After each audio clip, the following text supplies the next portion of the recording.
This is one of the hardest videos I have ever recorded because I have stood outside that window. I have given that order. I know exactly what comes next. Most people never think about this moment until it is happening to them. You are on a road you have driven 100 times, the night is quiet. Then you see it. Red and blue lights filling your mirrors, strobing off the dashboard, off the trees, off the side of your face.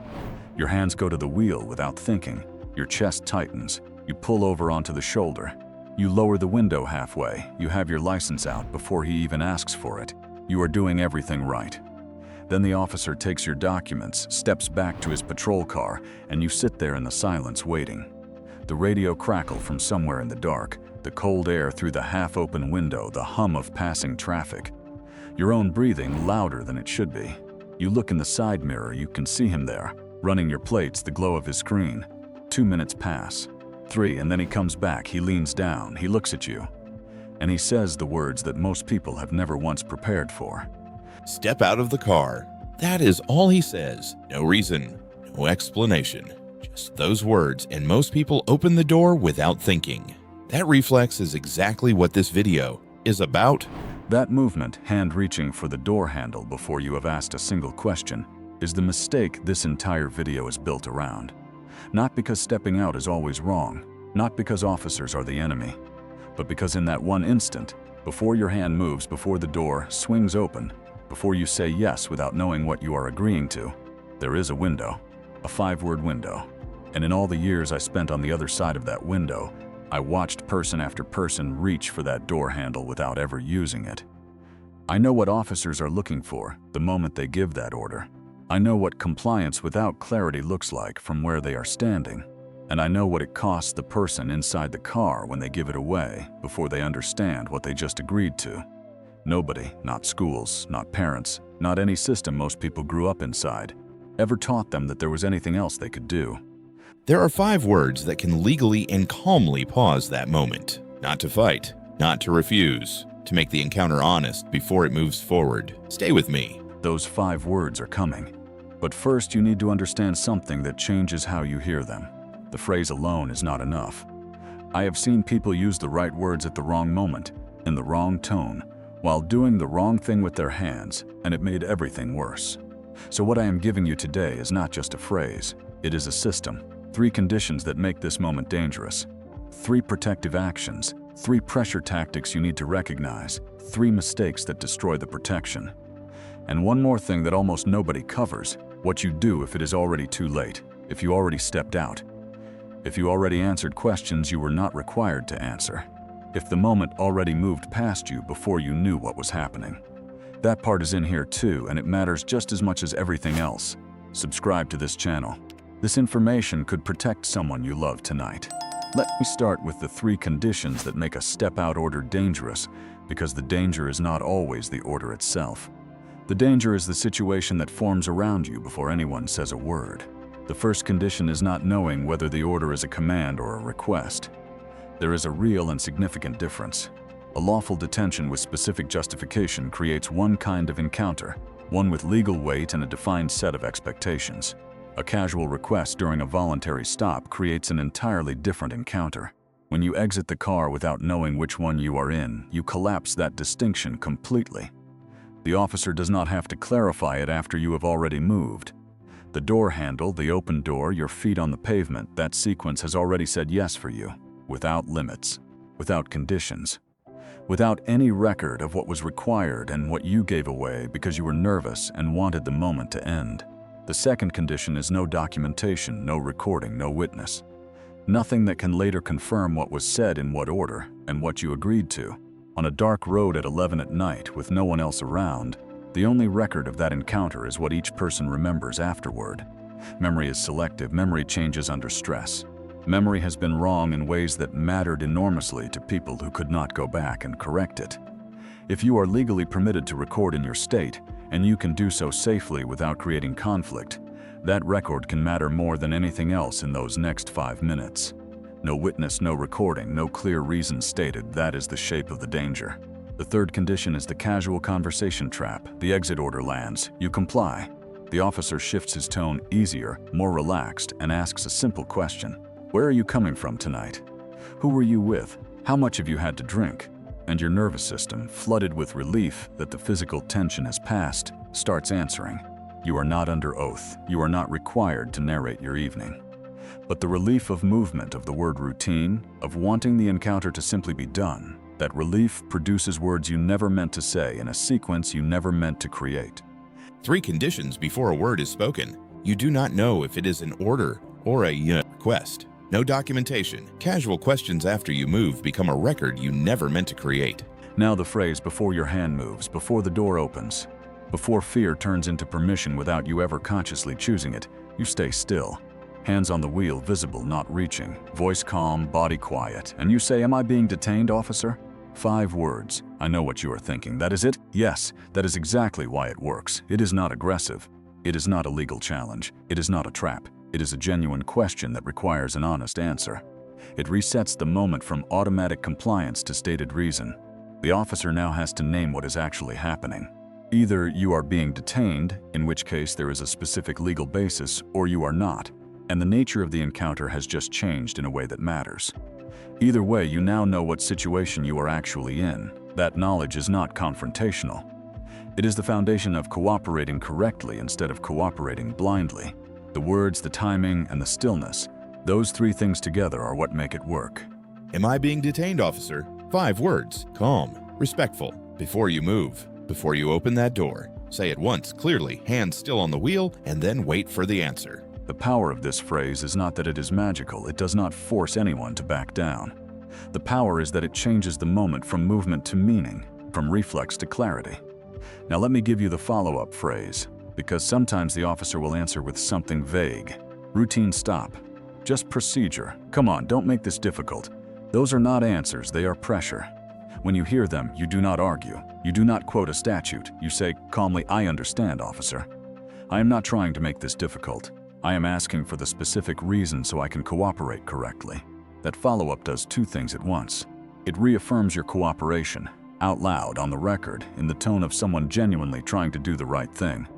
And it restates the request with greater precision, making clear that you are not refusing anything, you are not obstructing anything, you simply need to understand what is being asked of you so you can respond to it properly. A calm officer with a lawful reason will give you that reason. The follow-up exists for the moments when clarity does not arrive immediately. If the answer is vague, routine, procedure, don't make this hard, say, "I understand. I'm not trying to be difficult. I need the specific reason to cooperate correctly." Once, calmly. Here is the decision tree you need to carry in your body before this ever happens. If the officer gives you a clear, specific lawful reason, a field sobriety check, probable cause, a lawful investigative stop, you comply. Immediately, calmly, you announce every movement before you make it. "I am reaching for the door handle now." You move slowly. You do not keep arguing. You do not turn the moment into a contest. The phrase was never about winning. It was about knowing, now you know, so you cooperate from a position of clarity rather than fear. If the officer gives a vague answer, routine, procedure, because I said so, don't make this difficult, you use the follow-up phrase exactly once. Not twice, not louder. Once, then you wait. Whatever happens next, the record now reflects that you asked for a reason. If the officer becomes irritated, and this will happen sometimes, you do not mirror that irritation. You do not raise your voice. You do not debate on the side of a highway. You repeat calm cooperation. You prioritize safety above everything else. You remember every word, every sequence, every detail because that record matters later, when you are somewhere quiet and can think clearly. The phrase is a tool for a calm moment. If the situation moves past calm, your only job is to get home safe. Document everything afterward. The record survives the encounter. You have to survive it first. Subscribe right now. The next video on this channel may be the one that protects you most. If a lawful reason is clear, comply. Announce every movement. Move slowly. The phrase already did its job. Now your only job is to cooperate correctly and get home safe. Now let me tell you about the 3 mistakes. Because this is where most people lose the protection. Not by saying the wrong words, but by saying the right words wrong. Or by doing the right thing at the wrong moment. The first mistake is tone. You say, "Am I being detained, officer?" but you say it with an edge. A sharpness that communicates, "I know exactly what you are doing, and I am not going to let you get away with it." That tone turns a legitimate question into a provocation. The officer hears it, the body camera records it, and suddenly the encounter is no longer about whether an order needs a reason. It is about a citizen who arrived at the window with attitude. The phrase only protects you if it sounds exactly like what it genuinely is, a request for information, not a test, not a trap, not a performance for an audience you plan to show later. If you cannot say it calmly right now, practice it. Say it in your car on the way home tonight. Quiet voice. Hands on the wheel. Get the tone into your body before you need it in a real moment. Tone is everything. Say it as a genuine question, not a challenge, not a performance. It only protects you if it sounds exactly like what it is, a calm, honest request for information. The second mistake is moving while asking. You start to say, "Am I being detained?" and at the same moment your hand is already on the door handle, your weight already shifting toward the door. That mixed signal destroys the question. If your body has already said yes, the words are irrelevant. The question and the stillness are not separate things. They are a single unit. You ask with your voice while your body remains completely still. One without the other is just a sentence spoken in the middle of automatic compliance, which is exactly what the phrase was designed to interrupt. The third mistake is talking after the phrase hooks. You ask the 5 words, there is silence. And silence in a tense encounter always feels like a weight pressing on you to fill it. So you start explaining, "I just want to understand because the last time something like this happened." And within 30 seconds you have said things that were never necessary, that open new questions, that shift the record in ways you never planned. The phrase is not an opening statement, it is a question. After a question, you wait.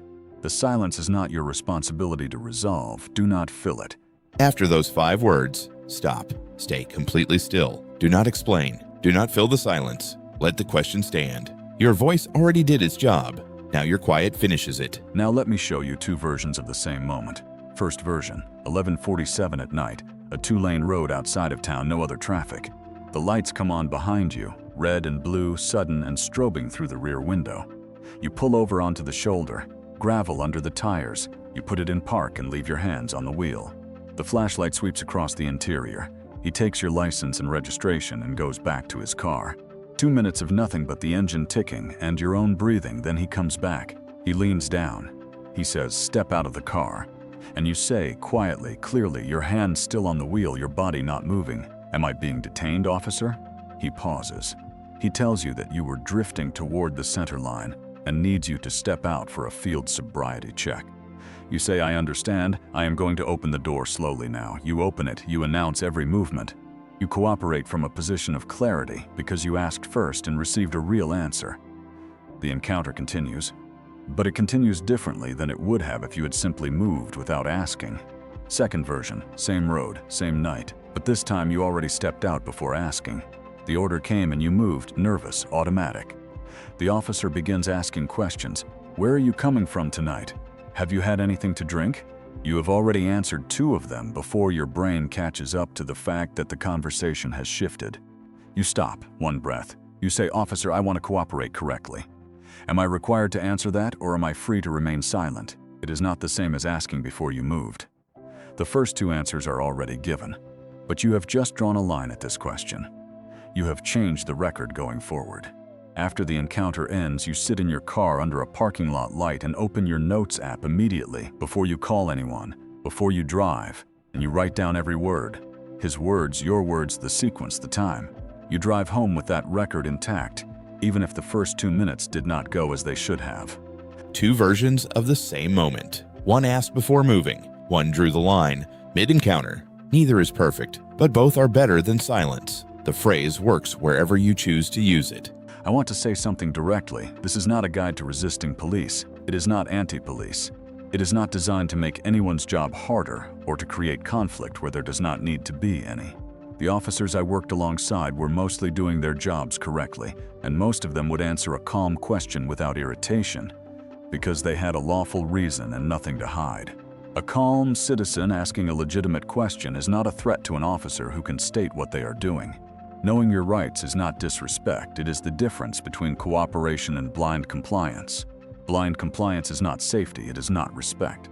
It is the path of least resistance, and sometimes that path costs more than you realize once the moment has passed, and you are trying to understand what you just gave away. A calm citizen who asks a clear question and then cooperates correctly when given a clear answer. That is how an encounter is supposed to work for everyone involved.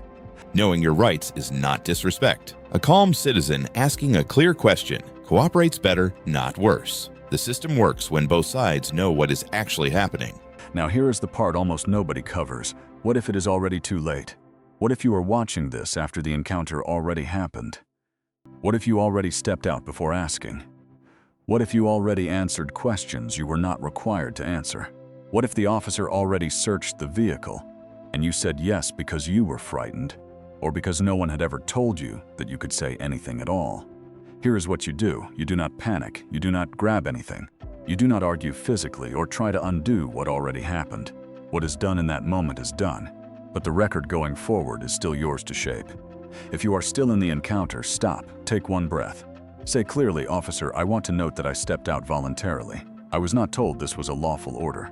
Then I want to cooperate correctly. Am I required to answer this or am I free to remain silent?" You have drawn a line at this point.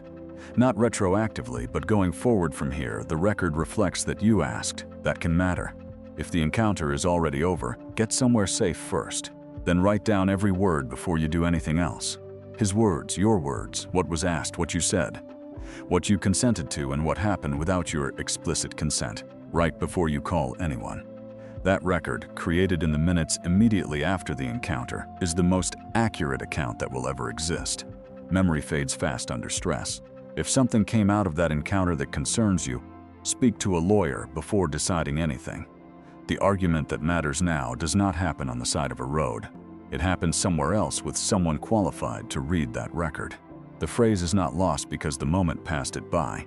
The follow-up, "I want to cooperate correctly, am I required to answer this?" can still define what remains.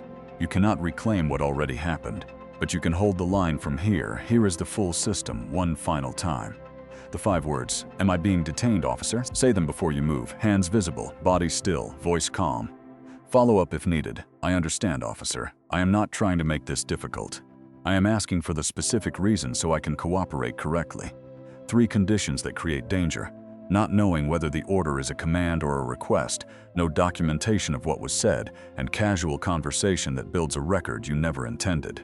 3 protective actions. Stillness with visibility before you speak, announcement of every movement when you exit, documentation of exact words written down immediately after. 3 pressure tactics. Urgency that moves you before you think, implied authority that makes a request sound mandatory, and casual questions that invite more than you needed to say.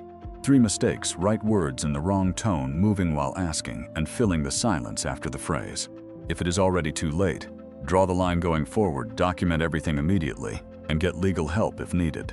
The principle underneath all of it stays the same. You are not trying to win an argument. You are not trying to embarrass anyone. You are trying to keep your voice, your record, and your safety in the one moment where panic and reflex make most people give all 3 away before they even realize what happened. If this has happened to you, write in the comments. What did the officer say after the first order? What did you do? What did you say next? Those details are not just personal stories. They are preparation for every person reading your comment tonight who has never thought about what they would say when those lights come on in their mirror. Send this to someone who drives alone at night. Send this to someone who gets nervous every time they see a patrol car pull up behind them. The information in this video costs nothing to share, and it may matter more than either of you realizes. I made this video because I have been on the other side of that window. I have given that exact order. I have watched people reach for their door handle before they had any idea what they were agreeing to. I have seen what that moment looks like from where the officer is standing. Before the person inside the car has any idea, it has already changed. The phrase is not designed to help you win an argument on the side of a road at night. It is designed to help you keep your voice, your record, and your safety in the one moment where silence and reflex give it all away without you ever intending to. That is all it has ever been, and that is exactly why it needed to be said. Subscribe and send this to someone who drives alone. This video might be what protects them.